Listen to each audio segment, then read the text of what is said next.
नमः शिवाय। भगवान शिव और पार्वती अपने दोनों पुत्रों कुमार कार्तिकेय और गणेश के साथ आनंद पूर्वक कैलाश पर निवास कर रहे थे।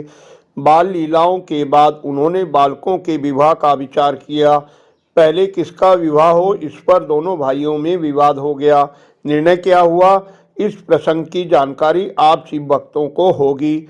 इस वीडियो में शिव पुराण में वर्णित प्रामाणिक जानकारी दी गई है। कृपया मेरी त्रुटियों को क्षमा कर भक्ति और शिव प्रेम बढ़ाने वाली वीडियो पूरी देखिए। भक्ति रस का अमृतपान कीजिए। अपने दोनों पुत्रों को लाड प्यार करने के कारण शिव और पार्वती का सुख दिनों दिन बढ़ने लगा। दोनों कुमार तरह तरह की बाल लीलाएं करते। एक दिन शिव और शिवा ने विचार किया कि दोनों पुत्र विवाह के योग्य हो गए हैं। दोनों का विवाह कैसे संपन्न हो। हमें तो षडानन और गणेश दोनों समान रूप से प्यारे हैं। माता पिता का विचार जानकर दोनों बालकों में विवाद हो गया कि पहले विवाह किसका हो। शिव पार्वती बोले, जो सारी पृथ्वी की परिक्रमा करके पहले लौट आएगा उसी का विवाह पहले होगा। माता पिता की यह बात सुनकर महाबली कार्तिकेय तुरंत पृथ्वी की परिक्रमा के लिए चल दिए, परंतु गणेश वहीं खड़े रह गए। वे सोचने लगे कि मैं अधिक दूर नहीं चल पाऊंगा, फिर पृथ्वी की परिक्रमा कैसे पूरी होगी। अगाध बुद्धि संपन्न गणेश ने काफी सोच विचार के बाद युक्ति निकाली। स्नान कर उन्होंने माता पिता से कहा, मुझे आप लोगों की पूजा करनी है। आप यहाँ 2 आसनों पर बैठकर मेरा मनोरथ पूर्ण कीजिए। जब माता पिता बैठ गए तब गणेश जी ने उनकी विधि पूर्वक पूजा कर 7 बार प्रदक्षिणा की। फिर बुद्धि सागर गणेश उनकी स्तुति कर बोले, माताजी पिताजी आप मेरा शुभ विवाह कर दीजिए। शिव शिवा ने कहा, बेटा कार्तिकेय गया है, अब तू भी जा और पृथ्वी की परिक्रमा कर शीघ्र लौटा।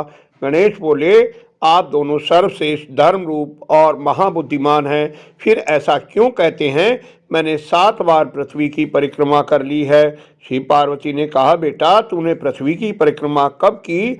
गणेश बोले, शास्त्रों में ऐसे वचन मिलते हैं कि जो पुत्र माता पिता की पूजा करके प्रदक्षिणा करता है उसे पृथ्वी परिक्रमा का फल मिलता है। शिव और शिवा ने प्रसन्नता पूर्वक कहा, बेटा तू महान आत्मबल से संपन्न है, इसी से तुझमें निर्मल बुद्धि उत्पन्न हुई है। फिर दोनों गणेश के विवाह के बारे में विचार करने लगे।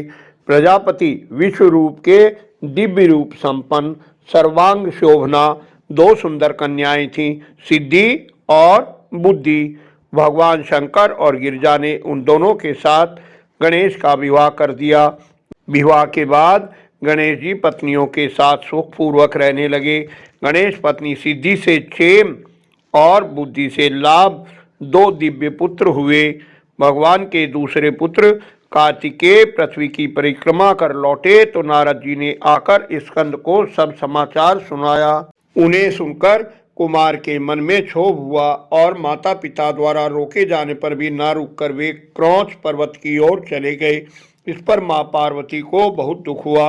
एक दिन वे शिव जी से बोली, प्रभो आप मुझे साथ लेकर क्रौंच पर्वत पर चलिए।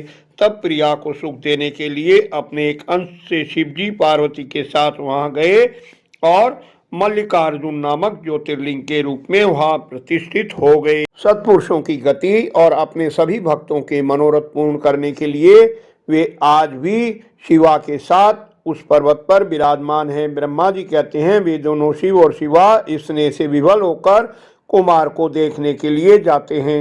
आशा है आपको वीडियो पसंद आई होगी। कृपया लाइक करें, अन्य शिव भक्तों से शेयर कर धर्म के भागी बने। कमेंट में सुझाव दें। निरंतर जुड़े रहने के लिए चैनल को सब्सक्राइब अवश्य कर लें।